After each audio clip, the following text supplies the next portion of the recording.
Hi hello నమస్తే, welcome to film Jalsa. So మన ముందు టైసన్ అంటేనే ఎక్కువ గుర్తుపడతారు. రాహుల్ టైసన్, ఆయన కూడా అదే పేరుని ఇన్స్టాల్ అండ్ వాటిలో కంటిన్యూ చేస్తున్నారు. అండ్ చాలా సినిమాలు చేశారు. హ్యాపీ డేస్ తర్వాత కొన్ని సినిమాలు చాలా బాగా వచ్చిన హీ టుక్ ద గ్యాప్, మళ్ళీ బజే వాయువేగంతో బ్రదర్ క్యారెక్టర్లో ఒక మంచి ఎమోషనల్ క్యారెక్టర్లో మన ముందుకు వచ్చారు. సో ఆయన మాటల్లో బజే వాయువేగం గురించి అడిగి తెలుసుకుందాం. హాయ్ అన్న. హాయ్ హాయ్, ఎలా ఉన్నారు? Very happy. టైసన్ గారు చాలా స్టౌట్ గా ఉండి మారారు. అంటే నిజంగా టైసన్ పేరుకి తగినట్టుగా you build the body.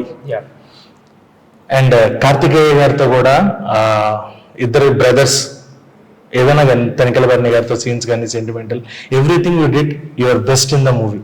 And మూవీకి పెద్ద అసెట్ గా కూడా ఉన్నారు మీరు. సో అసలు మూవీ ఆఫర్ అండ్ ఆ స్టోరీ మీకు చెప్పినప్పుడు ఫస్ట్ మీ రియాక్షన్ ఏంటి?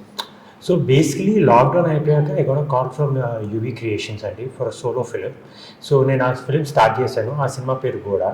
సో ఆ ఫిలిం ఆల్మోస్ట్ ఒక 2 schedules అయిపోయాక they were looking for parallel lead for Bhaje Vayuvegam. ఆ టైంలో UV Creations approach couple of heroes and డైరెక్టర్పై కథ చెప్పడం అవన్నీ జరిగినాయి. సో ఫర్ వేరియస్ రీజన్స్ ఆ కాంబినేషన్ సెట్ అవ్వలేదు. And since I was already working in UV Creations, ఒకరోజు ప్రమోద్ అన్న అండ్ సునీల్ అని యూవీ క్రియేషన్స్లో ఓం వి బుష్ ప్రొడ్యూసర్ నాకు ఫోన్ చేసి, రాహుల్ ఒక కథ ఉంది, నువ్వు పోయి ఒకసారి I would like you to take a narration and see if you like the script అని. సో నన్ను కలిసే కన్నా ముందు డైరెక్టర్ పై గోడా హర్షిష్ చూశాడు, మన ప్రశాంత్. చూశాక he like my work and that character is completely different. That's a very raw action film which is for which I built a body lockdown low. It is a character of a police inspector and it's a story, it's a very different story.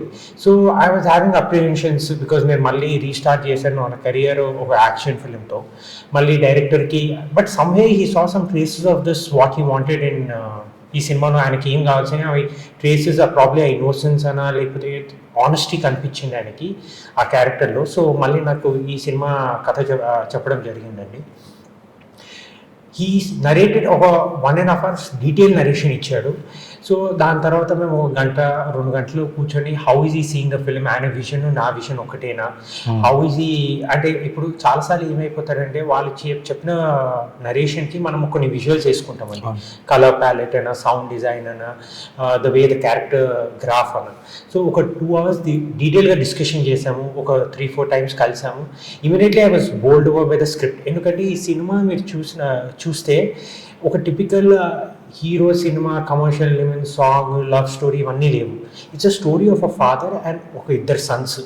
And heroine who is playing Karthikeyan love interest, ఆమెకు ఒక చిన్న పాత్ర ఉంది which is very important for the film. But it's primarily a story of a father and 2 sons. వాళ్ళ struggle ఏంటి, వాళ్ళ ఒక unexpected సిచ్యువేషన్లో how they get into that situation and how they come out of the situation.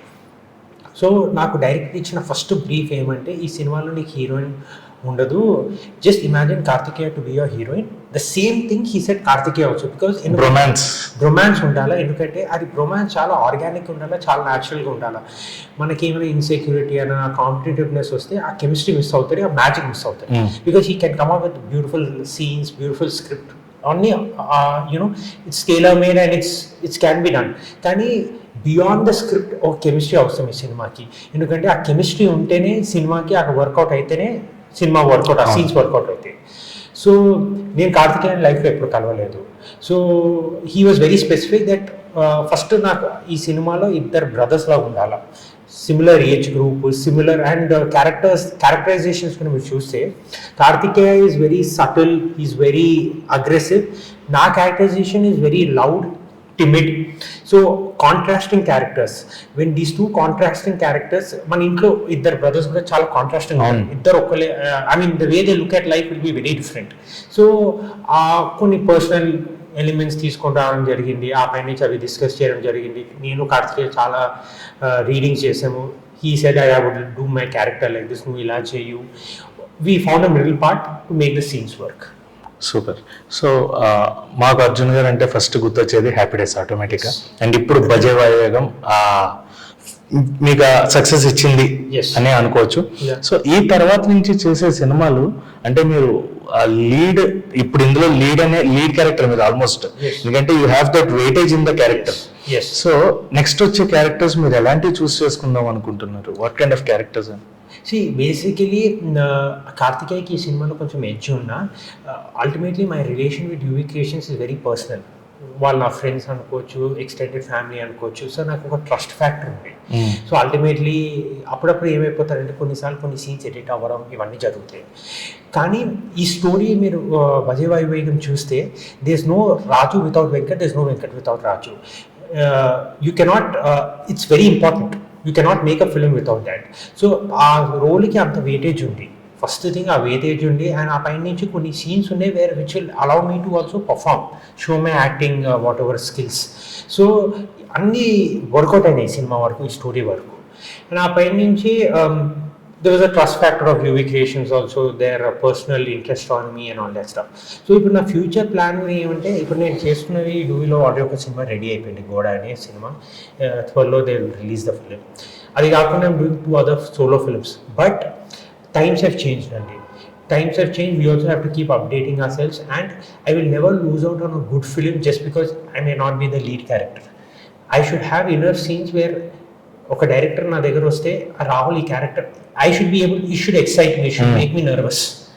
నాకు ఒకటి చూపించుకోవడానికి ఒకటి ఉండాలి. It has to add to my profile. So అట్లా ఏమైనా స్టన్నింగ్ వచ్చేస్తే definitely, but definitely I will not do just another character in a big hero film. Number of working days ఎక్కువ ఉండొచ్చు, లెంత్ ఎక్కువ ఉండొచ్చు, కానీ అసలు క్యారెక్టర్కి వెయిటేజ్ లేకపోతే నేను చేయనండి. I'm clarity. కానీ చిన్న రోల్ ఉన్న పెద్ద హీరో సినిమాలో ఒక మంచి క్యారెక్టర్ ఉండి సినిమా అంటే at least it should make me excite me as a actor.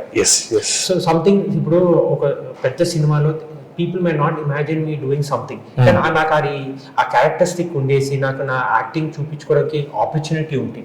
It's second whether I perform well or not, కానీ at least I should have that opportunity for me to. ఇప్పుడు మీరు సినిమా చూస్తే విక్రమ్ సినిమాలో చూస్తే Kamal Haasan is not there much in the film. Yes. Completely fired person of Vijay Sethupathi. But whatever, Athane, he's breaking all the barriers. He's not having any restrictions. Who are we? And we are just starting off, trying to find a establishment in the film industry. So I think, వచ్చే కాలంలో కూడా I think all these barriers will break. It's just that we have to keep pushing ourselves. ఏం boundaries పెట్టుకోకుండా open మైండ్తో ఉంటే better. Super. And ఒక top తో పక్కన పెడితే లవ్ యూ బంగారం ఒకటి, వెంకటాపురం ఒకటి, మీ క్యారెక్టర్స్ కి ఎస్టాబ్లిష్మెంట్ వచ్చిన విధానం and the way you portrayed your character in those films, నాకైతే రియల్లీ అంటే హ్యాపీ డేస్ టైసన్ అయినా ఈయన అని అనిపించేలాగా చేశారు. ఎందుకు మరి ఆ తర్వాత మీ క్యారెక్టర్స్ అంటే స్క్రిప్ట్ సెలెక్షన్స్ లో మీరు వెయిట్ చేస్తున్నారా, లేదంటే వేరే ఏదన్నా బెటర్మెంట్ కోసం చూస్తే ఆగారా? వెంకటాపురం తర్వాత I thought you will be having some kind of roles or negative shades ఉన్నవి ఎక్కువ వస్తాయేమో అనుకున్నాను మీకు. ఎందుకని ఆగేది? Basically I will speak first about love you బంగారం.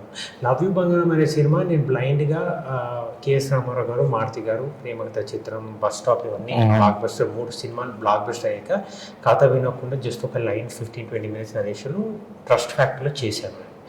కానీ నాకు అర్థమైన ఏమంటే సినిమాలో I was not comfortable doing that film. అంటే I knew something was going wrong, and moreover as an actor, I think I was not 100% genuinely into the film because I was not feeling what I was doing. This is not something, and that failure shook me massively. And then ఆ సినిమాకి morning show వెళ్ళాక I went for morning show ఒక mass థియేటర్లో. కొంతమంది అమ్మాయిలు అబ్బాయిలు కూర్చొని they were very disappointed seeing me in that kind of a role in an adult content film. So that was like a major, నా లైఫ్లో first failure అంటే అది. నా పర్సనల్ లైఫ్లో ఫస్ట్ ఫెయిలియర్ అంటే I was really trolled for accepting such a film and ఆ character చేయడం. Probably people who are like me as Tyson didn't expect me to do that kind of a film. So తర్వాత వెంకటాపురంకి వచ్చే వరకు it gave me a lot of confidence as an actor. And నా లైఫ్లో it's always after and before Venkatapuram, ఎందుకంటే for me that film was like a film school. ఎందుకంటే దానికన్నా ముందు నాకు ఎవరైనా వచ్చి కథ చెప్తే నా క్యారెక్టర్ వరకు, నా క్యారెక్టర్ గ్రాఫ్ వరకు ఆలోచించేవాడిని. కానీ ఆ సినిమాలో నేను completely involve from pre production to post production. So చాలా విషయాలు నేర్చుకున్నా. ఒకటైతే ఏమంటే మన సినిమా వరకు, మన క్యారెక్టర్ వరకు చూసుకోవద్దు. When you're listening to story, see for logics చూసుకోవాలా, క్యారెక్టర్ గ్రాఫ్ చూసుకోవాలా, డైరెక్టర్ చెప్పిన విధానంలో అతని విజన్ మన vision, colour palette, sound, edit ఇవన్నీ మైండ్లో పెట్టుకోవాలి. And ultimately you should not be in for surprises when you go on a film set. Yes yes ఇప్పుడు నాకు మీరు ఒక సీన్ చెప్తే నేను ఒక విజువల్ వేసుకుంటాను. Depend maybe art, maybe location, maybe lot of factors. But and I didn't see that because I didn't have, అది director mistake కాదు, నా mistake. As an actor I should have complete clarity on what I'm doing and whether. So నాకు edit pattern, sound pattern, మళ్ళీ camera angles, మళ్ళీ how to judge script, graphs ఇవన్నీ నేర్చుకున్నాను ఆ సినిమాతో. So for me that is for me personal success because ఆ cinema పెద్ద collect చేయకపోయినా for me it was like my film school. So దాని తర్వాత నాకు ఒక certain amount of maturity knowledge వచ్చినాక ఒక 2-3 కథలు ట్రావెల్ అయ్యేసి లాస్ట్